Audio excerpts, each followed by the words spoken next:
Cher Sabraf, télévision.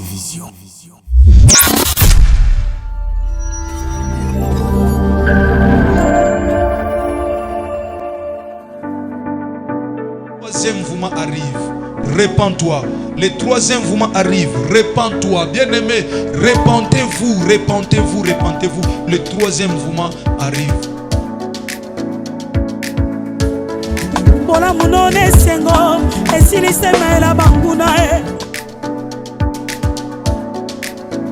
Le pasteur Herbie Bissiamou de l'église CFC. Bonjour pasteur. Bonjour frère.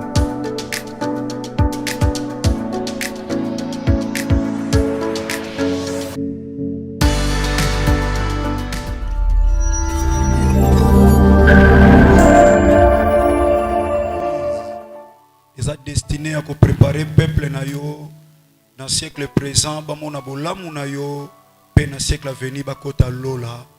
Seigneur, au siècle présent, au centuple, dans le siècle à venir, au la vie éternelle. Colonion somi balé, et ça n'a pas na bomo inabiso. Yahweh Zamba bomoy. Oyaki kokoma mobola potozo tokoma bazui. Ça c'est vrai Seigneur. Mais yope oyaki loko la révélation Seigneur ya la vie éternelle. Katina biso na sena moi oyo na tinete tomi lengela po mukolomoko okozongaka koya kozwa lingomba na yo. Salisa biso na moment oyo Père, afin que l'église soit préparée pour l'enlèvement mon Dieu. Parce que les gens veulent ou pas, toi tu reviendras Seigneur. Même si tu ne reviens pas encore, il y a la mort qui peut frapper à nos portes Seigneur notre grand Dieu. Tozana posana yo.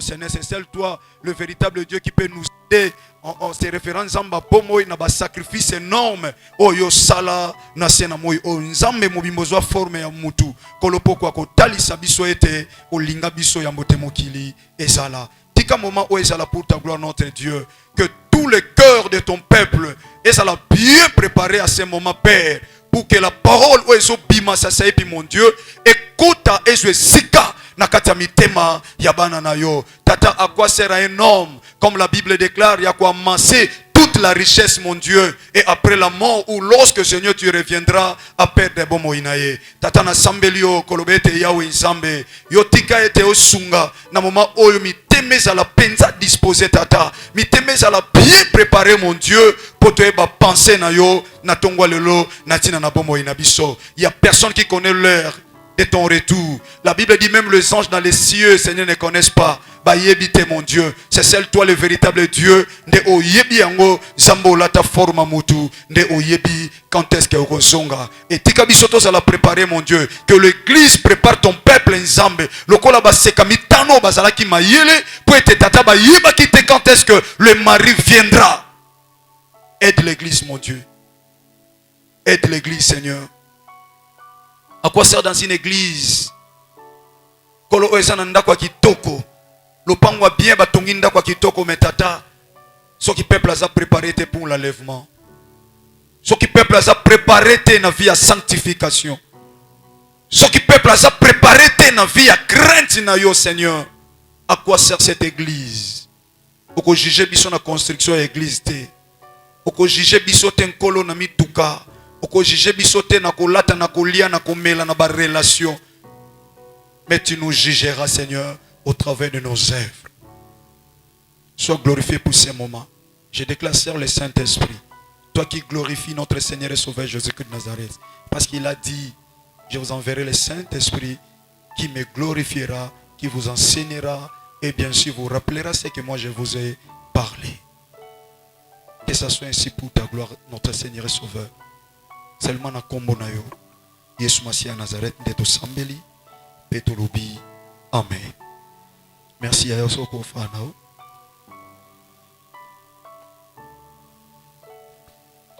Bien-aimé dans le Seigneur, tant union son nzamba otika ngana bomoy na oyebso kabilo mibale na kati église. Na oyebisa yo makambo ya siècle présent. Siècle à venir. C'est vrai, tant qu'on a CFC, Centre évangélique de la foi en Christ, yeba que yaya, okosa mutako lelate, pona biloko mike ya mukili oyo. Notre Dieu est capable comme il est écrit, de prendre l'homme de la poussière à l'élévation. Ce Dieu-là est capable, parce qu'il a payé déjà un prix sur la croix pour ta vie. Pour dire qu'il n'y a personne où il y a quoi kanga et loko nzamba linga sala na tina na vie na yo. Donc pendant qu'il n'a coexisté sur cette terre des hommes, au sein de cette église, où partout je serai toujours invité comme d'habitude, je parlerai que de deux choses. Siècle présent et puis siècle à venir. Raison pour laquelle Christ est un disciple balandier. Alors bien, dans le siècle présent, vous avez senti, puis dans le siècle à venir, vous avez la vie éternelle. C'est ça. C'est ça qui résumé. Il y a parcours, il y a Christ sur cette terre des hommes. Il était là pour que dans le siècle présent, le peuple naïe a cépé là, à comprendre que c'est lui seul qui peut bénir, c'est lui seul qui peut élever, c'est lui seul qui peut faire du bien, na bateau basali et confiance. Et en deuxième lieu, sa mission était aussi pour aïebi sa peuple que un jour, je reviendrai. C'est ça.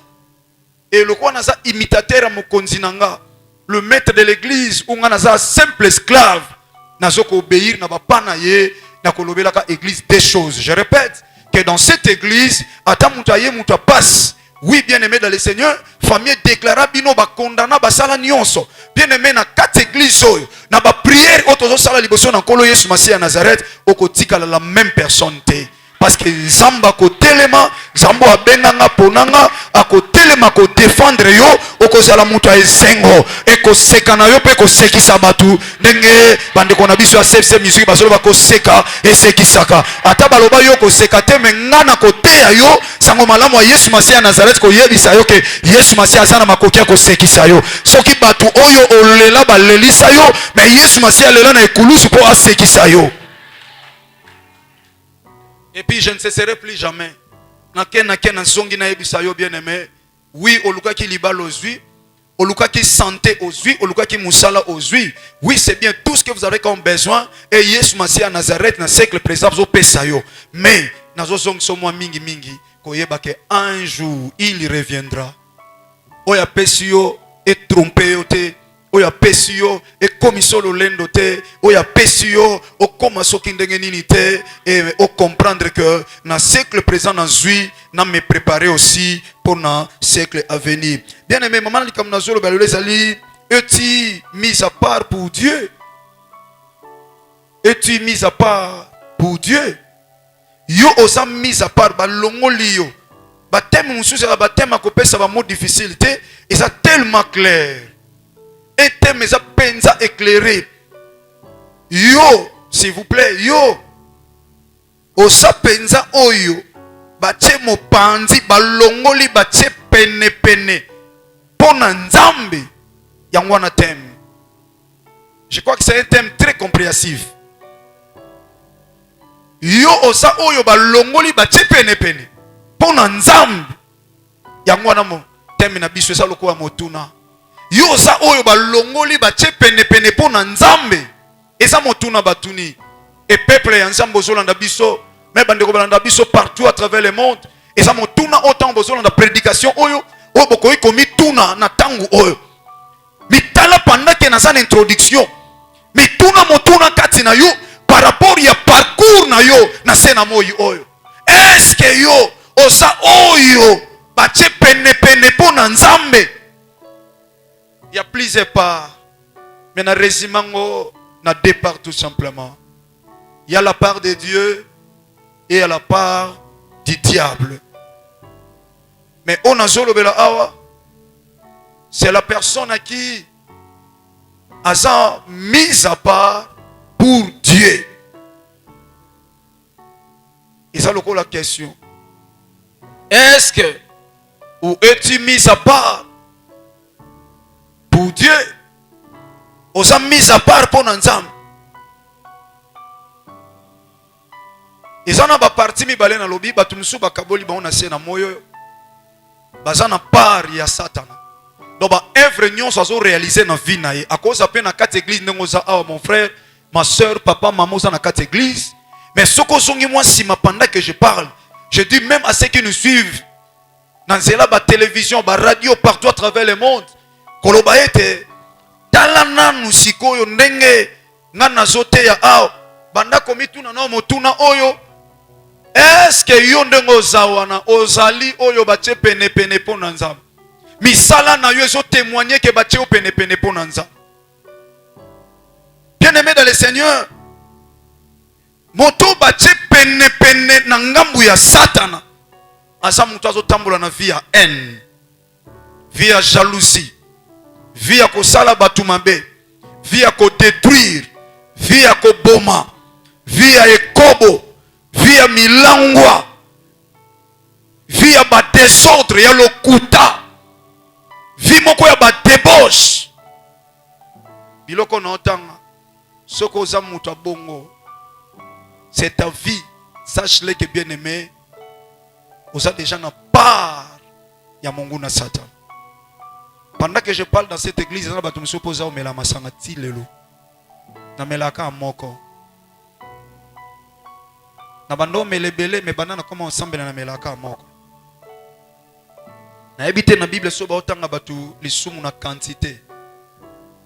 Lisumu muke ezate ya munene ezate. Parti ya munguna eza parti eza caractérisé na makambo ebele bele ya mabe koboma batu, je répète. Milangwa vie ya kindumba, une sœur qui prie, mais yi wana mibali kaka na mibali na vie na ye. Un frère qui prie, mais destruction ya ba vie ya ba sœur. On obéit dans cette église. Mon kolonga no yeb so sœur na sepeloza mwasi nanga bondela ponanga. Loba papa fuka mana bondela seke na moni mo mobulengo banda. Na sunga yo papa nanga poto tika la tana papa bien. Alléluia. Bondela ponanga seke na komo bunga. Bondela ponanga. Na kati église mutazo sambela mais ana vie lokuta. Mutazo sambela ana vie moko ya tétitesse dans cette église. On peut trouver aussi d'autres personnes s'il vous plaît bien aimé, très impoli. Mutu asambela mabanga ba parents na yete. Mutu asambela na respect na bayayate. Mutu asambela même ba leki apesa bango respecter. L'aime soza na kati église. Menenga za ona zana batu mo bayoka na te. Bayoka na te, maye na kati église tranquille. Et cause après yo peut-être au senti tant nazolo ba que c'est moi, ça c'est moi. Na musala place au kendaka rancune na batu, toujours des problèmes et mener ya ba trouble nyonso batu ba yebesa yo mais lo bazo kamwa que yo sambelaka. Alors c'est-à-dire bien aimé dans le Seigneur, tango biloko na nyonso zo mona ngona kati ya vie na yo, réaliser que na sa muto na sa na part ba tenga mise à part pour na nzambe te mais pour na Satan. Est-ce que l'église vous comprend nga? Il y a église pour nous redresser batu. Église pour sunga mutu. Quelqu'un qui a un esprit de Dieu katinaye, azam mutu eloko nyonso linga sala. Molimo samta otambusa ye. Molimo samta otambusa. Mais vous réalisez aujourd'hui dans l'église, monsieur soit église lelo ok fait na pokwa. Mais tia fois na kati église abiki na pokwa na omela nanga. Mais na okama pe lem somo na aoksala pas d'adoration à makasi. Lem se peso prière qui tia makasi somo n'est pas tuntuki. Mais na pokwa omela masanga. Tango zonga na ndaka ko ipe ko swana. Réaliser déjà kanini oyo zanaza tout droit pe direct. Na kati ya ngambu ya Satana ya la haine, la jalousie, jana biloko nyonso wana na otiko tanga. Mais na ngambu ya Nzambe nde na m'intéresser plus na yebisa yo que na ngambu ya Nzambe. Ezana oba bengi une vie à sanctification. Une vie à sanctification. Parce que la sanctification, c'est mise à part pour Dieu. Raison pour laquelle je ne vais pas vouloir parler de la sanctification tout court. Dans l'obi, est-ce que es-tu mis à part pour Dieu? Or, quelqu'un qui est mis à part, c'est une personne ou quelqu'un qui marche dans la sanctification. Oyo, molimo mon santo afandi katinaye. Parce que mo babengi sanctification veut dire saint. vie de sanctification, c'est quelqu'un qu'on appelle saint. Même dans la Bible, au monde apôtre Paul, azo comme la bataille au saint, na basantu. Quelqu'un qui vit dans une vie de sanctification, c'est un saint. Oh mon saint, la Bible appelle ceux qui marchent dans la sanctification des saints. Apôtre Paul tant azo comme dans l'église à Corinthe, ça comme dans l'église Songolo, azo comme au saint, na bassin, na komeli lettre oyo na basantu. Lelo comment boya ngo comment profit pour na yo. Enga na mo santu ka nzambe pour que oyebi yo mondo za na ba désordre lesquels yo makasi. Donc la sanctification veut dire saint. Et ça comment oyo e uti mingi na ba hébreu ba benga ngo godeshin. Wana pona ba hébreu ba grec ba benga ngo aigos. Mon peuple périt par manque de connaissances. Yamba joie libala c'est bien. Mais on a peine à Makamo parce qu'on n'a pas seulement qu'une seule chose, on a des choses. C'est cette terre des hommes où ils vivre. Bien aimé, la sanctification, et on a trois choses. Oko simba makas. Neto lobela le lopo oye bato omi jam maintenant na kan ya nzam. Osala muto bache mise à part pour nzambe. Il faut trois choses o respecter biloko misato. Batrango père mono chezo bank sabiso. To mesana tellement bon. So na che trois ina comprendre David lobena cha bon te.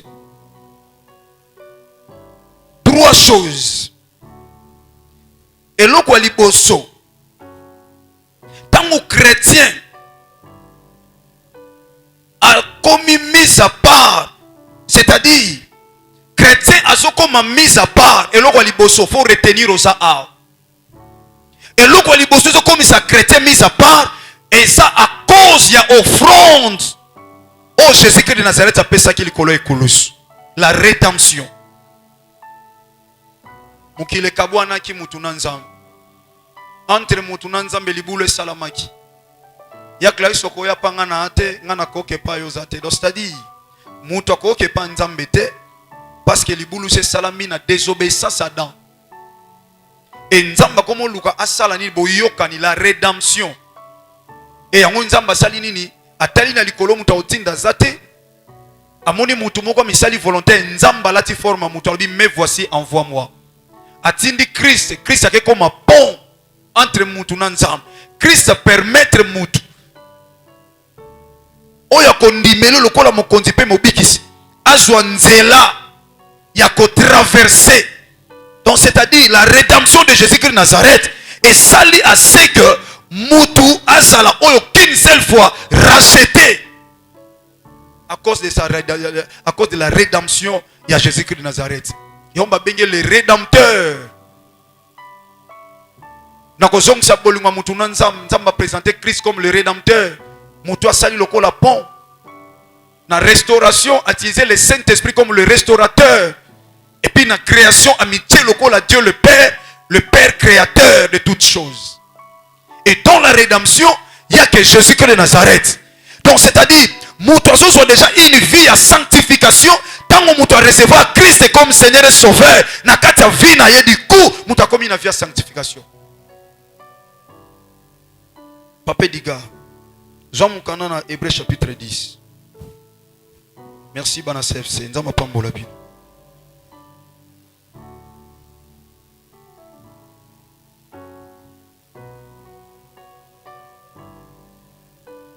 Hébreux chapitre 10. Na verset nango 10. Hébreux chapitre 10 verset 10. Je lis au nom de Jésus-Christ de Nazareth. Amen. C'est en vertu de cette volonté kolandisama na mokano oyo que nous sommes sanctifiés. Oyo wapi biso to petolami to sa sanctifié to so vivre na vie ya sanctification na makambo oyo makambo ni nango salamaki. C'est en vertu de cette volonté. Quelle est cette volonté? La volonté de qui s'est donné volontairement. Qui ça? Nanyango oyo na volonté na ya vertu de sa volonté de biso de comme sanctifié. On était dans le péché, dans des débauches, na kati bosoto na salité. Mais nanzela moko, nanzela moko, yaya nzela moko nde sanctifié biso. Nanzela makila moko, o esengelaki esopana pour purifier biso, pour esokola biso na sabalie ya famille na biso, na sabalie ba réclamation, na sabalie ekolo musu ba botami na ekolo wana, ekolo tango ba botami s'il vous plaît. Oyebile musu ba koza la pe aweze ekolo na bino. Yango faut la très prudente ma sœur, mon frère faut la très prudente. Et ça na ekolo musu s'il vous plaît permettre nga, c'est l'enseignement. Tango mwana botami na bu mwana ba komonso ba mwasi na ye, ba osala yango ba cérémonie. Ba osala ba cérémonie oyebe ekolo wana. Ndeko mwasi azokola omona bo mwasi na eza lokwa bandeko nyonso tuté. Basali ba cérémonie balobi mibali obanda ko bimana yo babanda ko sepelaka na yo. Yango papa boyembi awa tokanise lipambo linzo ko mamemela biso libabe. Bazosala ba cérémonie na nzota bo mwasi yokelo bazoloba mobali nyonso ako sangisa nzoto na yo ako sepelaka na yo me balobi mobali abala ote sotani na bekolo wana omona basi kitoko bengambe mingi basaka ya pembe tala basi bengambe ya pembe me babala ate omona bimana mukonzi moko boy abimana mutu moko ya mbongo me bango nyonso wana muta sepelaka bala ye azate parce que malobe lobama ke yini ngasa wana bako sepelaka na ye me bako bali soki moke te. Koko na biso mutasala biso boy na eba ate na bota makabo bota mabonte baloba maloba ozala na siamba lia famille ozala na siamba réclamation ekolo musunde bazabona baba kolo moko na mboka Congo ka babilo kolo na oloba muta ko distinguer kolo na bango et c'est kolo moye bato brutalité donc bango so basilike ko bunda même une église olobi no ko so réponse ekolo bongo ça donc ça dit il y a des réclamations et c'est déjà ba établir sa famille wana ekolo wana ndeko ko bana bakoko bazubuta bazukita tie kititi lelo soki na ndona so bangala lelo mona muke na kati ya bwatu azoki mona muke pourquoi parce que uta bokoko na bonso mona botami il faut boka ke na mai bazo bimise po azana ko banga mai te omona yo mukolo so banga me mona moko muke asokota na profondeur ya mai kendi kota ba fleuve utala bande ko na biso bangala mona muke mona kota bukiso me mona obunga totayona bimiku nazo nanje yo zo mona no bwaka yona soko lelete amen ya fanda merci. Merci Fandaya. Donc ça dit, il y a dit et ton botami na ma famille nyonso. Et ça n'a pas réclamation nango. Et ça n'a pas ndingi nango ba koko, ba sala ba lignée ya famille. O kimelango wapi? O botami na lignée ya famille wana. Famille wana yo yebi. Sala analyse la famille na bino o constater yo moke na famille na biso to botama o taliba cousine na bino, o taliba cousin. Lem so remarquer même vie. O teki pendana na côté na bino o lukino ne kolo mususu e kulukino famille mususu mais ekolo na bino o yo remarquer que to saka ndengi moko donc isa alliance moko salama na ba koko na biso ya kala o bazalaka na ba mboka wana mais Bible soloba c'est en vertu de cette volonté. Quelle volonté? La volonté de notre Seigneur et Sauveur Jésus-Christ de Nazareth. Parce que Jean pleurait de ce que personne ne fut trouvé digne d'ouvrir le livre et de rompre le sceau. Et l'un des verras, il dit, c'est Jean qu'on est là. Regarde à côté, voici l'agneau. Celui-là qui était immolé et digne d'ouvrir le livre et de rompre le sceau. Là, on a très bien aimé. Il y a un prix à payer. Parce que le roi des rois, le Seigneur des seigneurs, a payé un prix sur la croix pour ta vie. Et maintenant tu vas maintenant chercher à comprendre niveau nini yoza, ngambu nini yoza. Osa mise à part pour na yé, osa mise à part pour na servir monde à ténèbres. Yoka, na volonté wana ya salaki, me voici, envoie-moi. Pour quelle mission? Toi papa. C'est en vertu de cette volonté que nous sommes sanctifiés par l'offrande du corps de Jésus-Christ une fois pour toutes. Offrande. Yambon. Papa Jean. Vous savez, Christ avait payé une offrande de tout son corps. Mais l'aime sur offrande d'église que nous avons peut-être. Mais quelqu'un qui a donné l'offrande de toute sa vie. Donc la vie de Jésus-Christ de Nazareth, si cette terre des hommes, c'était qu'une offrande. Bien aimé dans le Seigneur, non, ça dit parenthèse. Il n'y a rien pour rien dans la parole de Dieu. Dans la vie, il n'y a rien pour rien. Tout, et c'est il faut prier. Nous avons pas péter la biso. Yesu Masia yo pesa offrande azuibo moyina ye apesa ngo lokola likabo po yo nongo zawana ozala na une vie ya sanctification loi o ezaki établi na famille na bino ezala lisu likolo na yo te. Donc osoko ma sanctifié, c'est-à-dire osoko ma mise à part. Mais pour qui? Aujourd'hui il y a une autre personne qui a payé le prix pour monter comme mise à part na ngambu na ye, mais baton ba comme mise à part pour na batumo mosus. Et ça le quoi muta bengi si moi si na poto koko mazo koma ba eko je pas makangu ne moko ya kala bazalaka na ye. C'est la malédiction. C'est la malédiction. Moi ça ndengwana akoyi ko avancer te na vie na ye. Akoma premier mariage, deuxième mariage, troisième mariage, akokendaka na ngoti atikali kaka mama na bana. Aboti na muyombe me na poto, aboti na mungala me ya France, aboti na muswahili me na Belgique, aboti na mongo moko me ya Hollande. Doye na maternité Hollande abota. Na maternité pas Belgique à Salani abota. Pourquoi? Parce que il y a une personne qui a payé un prix. A sali ba démarche à voyage, a fouti ba mbongo, a se sacrifier. L'aime sous voyage à l'ébossé simbité. Il y a mis balé simbité, il y a comme une poto à la baguna ngate. Bo guango te to bossa démarche pas le bête ko ça ba démarche te pour baguna ngate. Le koso poto quand na poto de banda ko kweyaka. So ke ko koti na immeuble moko ka oyo na poni oyo lo koti ba tikeli ba nyoso ba bimi. Église mbote na biso. Yaya Bible zoloba na offrande ya corps ya Jésus-Christ de Nazareth. Oyo epesa mela biso qu'une seule fois pour toutes. Qu'une seule fois. Yesu akoya suko pesa nzoto na yete. Et ça pesa ngumala moko. Nzoto alata lelo. Et ça nzoto akoya ko zwa biso ba oto tambola na ko banga ye po amema biso na bisika bileki likolo. Nzoto akoya ko kufeleza sute. Alata ki forma mutu Yesu Masia ko tikala ko sous forma mutu te. Depuis ce jour-là, tant que yambi Christ comme Seigneur et Sauveur, donc ça dit donc un chrétien a ça considéré comme saint dès qu'il a recevoir Christ comme Seigneur et Sauveur. La Bible dit des choses anciennes sont passées. Voici toutes choses sont devenues nouvelles. Donc ma communion sont en limbisio. Yangotan no loba asono yamba Christ comme Seigneur et Sauveur te. Opesa na no vie no pa Yesu Masia te. Bien aimé yebango atoza na kati église ozamwa na nzambe te. Lokola baptême rataki samedi et comme samedi prochain mona papa Blanchard lobangano na yambi Christ comme Seigneur et Sauveur nanu pe na zui baptême te. Yebisa papa Blanchard na suka a. Soki te bien aimé, si Christ revient aujourd'hui, li fait le nom à sire, peu importe ba danse obina ba offrande pesaka ata ba don pesa na ba église. Il y a un thème de défendre. Mais la première des choses, tu dois d'abord recevoir Christ dans ta vie comme ton Seigneur et Sauveur. Et tant que tu as Yesu Masia, mbala moko makambo nyonso eleki pe makambo ya sika ebandi na kati ya vie na biso. Donc yangwana mokristo abengami na kombo ya saint.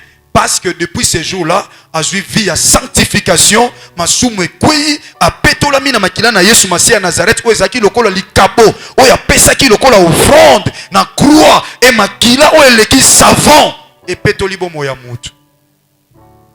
Otali publicité savon na télévision et sokole lamba malamu sokoli poso mais ko sokola motema te et ko sokola bomo ite na kati.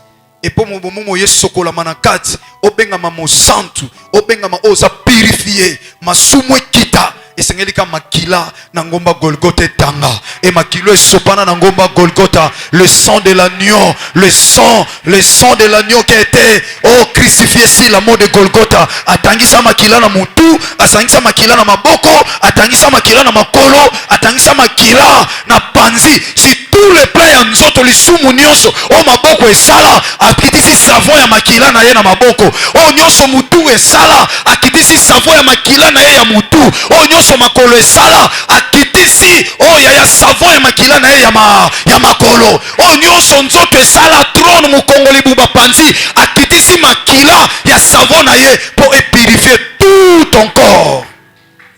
Parti moko tatika soki babetaki sete na maboko te mbele masumu nyonso maboko esalaki ntango na yibaki lisumu wana elingi ozala pardonne te mais à cause ya makilo etangaki na maboko ata maboko nange simba kilisumu mais makila na Yesu masio etangaki na maboko et purifier maboko nanga na komi mo santu maboko ezaki maboko ya muyibi mais komi maboko ya mo santu makolo bandoko tambola na makamu mabe koyunga na kaka na buzoba kokota bisika bamba na nzemba koyi kokota te mais à cause ya makile tangaki na makolo tant na yambi lokola Seigneur et Sauveur makolo wana epetolami libumu panzi nyonso epetolami mutu ebande ko réfléchir na bwakela ka muninga malade obwakela baninga malade osala baninga mabe okanisa okosela baninga makambo o compliqué ba vie na bango mais na bolingo ya Yesu Masia averti de sa volonté asopi makila na mutu tomba ola tie kotanzu ba oyeba te eza pona ba raisonnement nyonso négatif ba pensée négative nyonso oyo mwana moko asalaki et c'est sokola mina makila wana etangaki. Philippiens chapitre 1.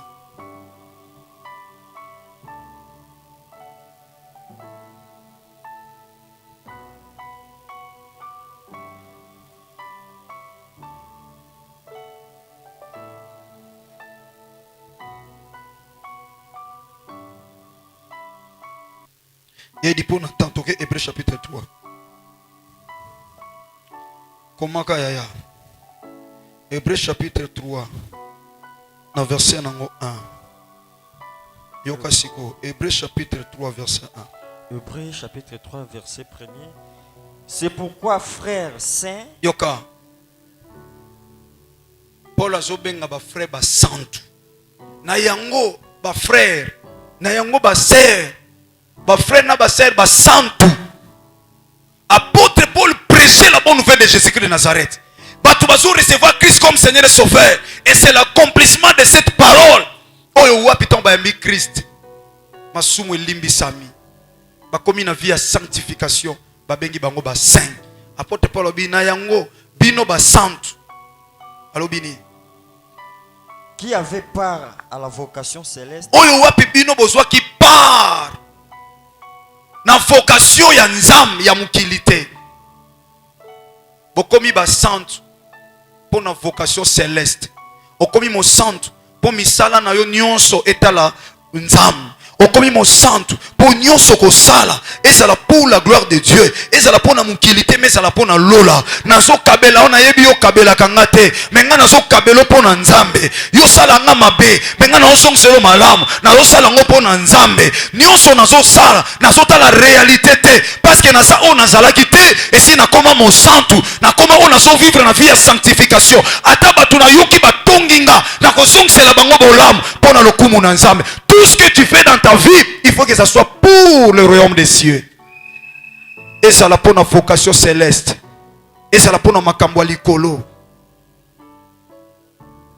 Alléluia. Et l'oga liboso yangwana. Tant mutambi Christ comme Seigneur et Sauveur. Du coup mutazo koma mwana na nzambe. Makambo nyonso esili. Et ami balé. Chrétien et Seigneur à vivre expérience. Il y a sanctification na ye. Na se ya action ya molimo mo santu na nzela ya liloba na nkolo. Et Seigneur mutu aza na Christ kati na ye à vivre vie expérience à sanctification par l'action du Saint-Esprit au moyen des Écritures. Oza otanga Bible ten. Josué chapitre 8. Josué chapitre 1 verset 8. Bible lobby que ce livre de la loi ne s'éloigne pas de ta bouche. Méditant au jour et nuit pour agir fidèlement selon tout ce qu'il est écrit. L'église, il y a son atteyo au kozwa libala, au kozwa mbong, au ko avancer. Mais ma soeur, mon frère, ce que bangi nzambe te, nyon so non lobano ezapona sepelisa. Mais pas ko kisama, il faut en avoir sanctification. Il faut en avoir ko banga nzambe. Il faut en avoir ko banga nzambe, c'est-à-dire liloba nzambe comme venu ngolobi médite les jours et nuit pour agir médite les jours et nuit pour agir fidèlement. Comme méditer le nzambe a problème te. Quand on Jean chapitre 3 verset 16 autant que s'il est célibataire, méditer c'est-à-dire tu prends ton temps, il y a qu'on comprendre quelle est la pensée de Dieu. Saint-Esprit, aide-moi. Na comprendre l'écriture. Oh! Enfin, qu'il y a vivre expérience. Il y a vie dans la sanctification. Na vivre vie à sanctification. Na tangili lobankolo na bonde linzam. Na suite na musala. Tamoko ya moi silence ya moi repos. Tamoko na teka ba client bazate na fongoli moi livre. Na tangi les écritures. Nzambe sunganga na agit fidèlement selon tout ce qu'il est écrit. Et du coup tant ozoku na parole. Na lisungia molimo mo centre. Vie na wezo continuer kozala une vie à sanctification et tu commences à vivre une expérience d'une vie où il y a sanctification. Mais le lobanza monsieur za musika. Okolande la foi vient de ce qu'on attend et ce qu'on attend vient de la parole de Dieu. L'église ozora tamuke mais tu prends tout ton temps lemso bimi tozananda. Ozananda ko sale lokote otikali pe kotanga Bible te. Osali pe lokoto tangi lobankolo te. Pour vivre l'expérience, il y a vie à sanctification d'elle. La vie de la sanctification paye, bien-aimé dans le Seigneur. Tant que banga nzambe tatoke retraite na mangengenge na yebisaka oso banga nzambe te. Bien-aimé dans le Seigneur. Atolobi na zamuta kondima. Kondima ngoko chango wapi. Nous sommes de la foi en Christ. Nous sommes de la foi en Christ. Donc notre foi est placée devant Jésus-Christ de Nazareth. Or Christ a un esprit. Or il s'est caractérisé dans la sainteté. Le Saint-Esprit. L'esprit de Jésus-Christ est caractérisé dans la sainteté. Si vous avez fait un peu de vie à sanctification. Au bas qui c'est foi. C'est fini. Au vivre l'expérience de vie à sanctification. Mais vie à l'issoum. Vie à kozanga kobanga nzambe. Oso continuer à vivre dans des débauches. Oso continuer à vivre dans la vie à masoum. Et comment vie na yo masoum au lieu kango loko le loko zolia. Oso pesa vie nous ngambu ya satana. Or il y a quelqu'un qui a payé une offrande pour toi. Il a donné toute sa vie. Bien mais ça fait très mal. Otambula na le lisa nzambe. A oso le lisa nzambe. Nzamba o le lisa. Eza msupe na kati église. Akoki même ko luka ko yebisa muninga likama mabe pour détruire ka foi na ye. Kana ok na sous prière par exemple. Na sambela pe moi mingi. Na tambula ba église, ko tambula ba église a problème te. Mais yo moko na vie de sanctification. Parce qu'il n'y a pas une relation entre la sainteté et le péché. Si vous avez une vie de sanctification, tu es rien dans ce bisayo, ou ça le loroté na vie. Les sous-monos au kangamanango, au salon banda peut-être au comment responsable, comment qu'on réfléchit, au longwa moino, comment mukolo, au banda via les sous-monati, le loyeb sangelo que foutu, au tikalande mo. Si tout bas jeune sœur, talaba bibali combien yo vivant dans la vie, ça la liste, mission au bosanat. Au bosana nous en baba mibalo au bosana. Bah comment tu rappelles dans Facebook, bah bangate na la chérie, non y ba tête, na photo, non on comprend yo kate. Tala mutako matina niveau zo comprendre mibali ya vie na été. Yo rappelle nga utomando za wapi? Ah na matete pa ndo ya na matete. Na oye bate, oye bate tangalo bona oye bate, o mi funda kasa muta desordre. Zo tourner comme le quoi marchandise. Likola lo lendo molimo santo azate. Obina sala nyina keka akuna po yemta pesa ngamo $20, lukana na posa $20. Aloke sala sum pour na $20. Soni hein? Est-ce que l'on a péché dans l'église au bina tata yo mo beta mo bina mo na teke yo za muta masum. Hein frère, le kutawa mo na teke za muta masum. O bina poani. Dans so no bina nana sepela na. Hein? Adoration na yo wana nana yamba kango. Parce que soko longoli ba sapatou te. O pousse na bousseur dante. Il faut l'on la sapate pour comme na bousseur dans. Donc c'est-à-dire ils sont tiki les soumouté. Dans ce le sapato latité. Sapato est symbolisé péché. Pesa mabe nyati wana.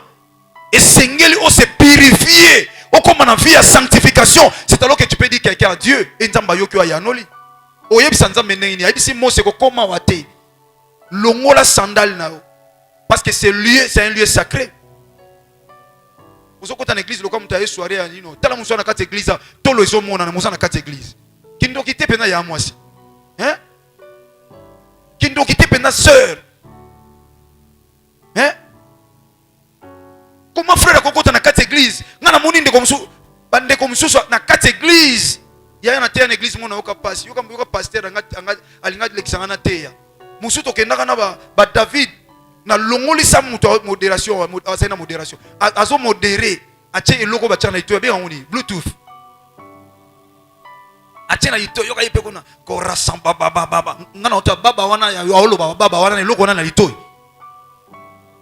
atie eloko wana litoi na ebisi lokona ote na église na fandika na tala église okete ya yoso komi mais église na ebandité kanda siko matina moni oza désordre pourquoi na ndime invitation abu na ebisi bango na esi frère bole sa frère wana modéré alon le lokona tia litoi comment mutako se présenter en face ya nzam na bichacha na nzoto na sote na église moko pasteur atelemi na chera ninga présenter moté yaya wana na poko na kitsa poko pabla chala te loko ngo sikizo pela mwinda mwamba blezo flasher boy yoka yiko azondingisa makolo lokola onction na bise me pasteur boy ezo distraire ba tout na souffrance tout merci l'homme de Dieu merci l'homme de Dieu yi mon pasteur a évité songa na église abonga ko tia mi balé natala so pasteur o pexanga parce que yum to laxi biso que au côté le manager o s'appelle loko mo ezo clienté et là ça veut dire pasteur na bluetooth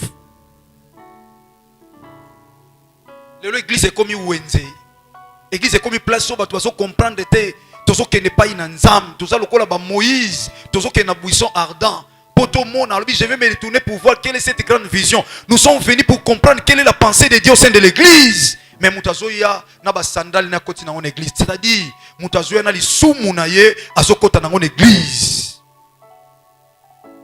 Sera ola te lamba la ti pantolo ba sous-vêtements au monde. Soto ba sel muso maputa opesa bango kota aya opesa offrande fuka makaka obie gunzama soka chebo mukongonyo soli libanda na mutake na boîte de nuit na mutaye na église bangonyo so basa ndenge moko. Où est la place de l'église dans ta vie? Oza wapi? Oza na ngambo ya Satan to na ngambo ya Nzambe. Oza wapi mise à part na ikulusu ba kufeli yo pour ko présenter biso tolo non église pour ko présenter biso nzoto non église. Yaya na lingi yo ndengo zo yela na église mais pour ça na ngezo changer. Vignon sokozala nango yaka na présenter yo savon o etanga na ngomba Golgotha pour purifier yo. Mais sokozo tikala ndengwana, tu n'es pas un enfant de Dieu. Mon frère, au moni sert l'église, c'est une sorcière. Tout le monde lukanga na sala te robala na mukolo. Ozo lukaka papa bengananga. Yango mutu nyonso na kati église oyo. Oh frère moko zoyo mbruya yo. Soko sala buzoba. Yaya, c'est le temps. Yako yato solo la. Oko vivre na via lisumu te azana oyo. Akotika yo sina ebisa bino. Eloko ni memaka désordre na kati église. Pa blancha frère azui ser oyo. Abimina ye. Lokola zana mutu aza prêt akobala te. Atiki ye. Akezwa sumu susu. Tango wana koyoka o wana bazalaki na wana. Omoni ba ser wana bakomi na problème. L'église est coufée belé. To l'église est belé so ba problème pour na makambo wana. Frère wana atiki ser wana ayoki frère moko liso asali nini? Asuye. Frère wana komi na rando na frère wana. Alikomi ba vanti na kati église. Moko no kango ao o regretter. Sobo sakane la l'église awa yaya soko yo kite nako limbisanga na yebisa yo na zana souci na yo. Mais soko ye pour détruire ba mpate na nkolo ngana osepla yo ndo sala détruire to benga na yo. Et aux alisumu te parce que zana ba sœur musuba sa ona ba bongoli na womi tema te yo so mona so landa landa ona nzoka mutu nanu asa mise à part te yo osa mise à part pour Dieu yebise ma sœur loko zo lukilanga salaka te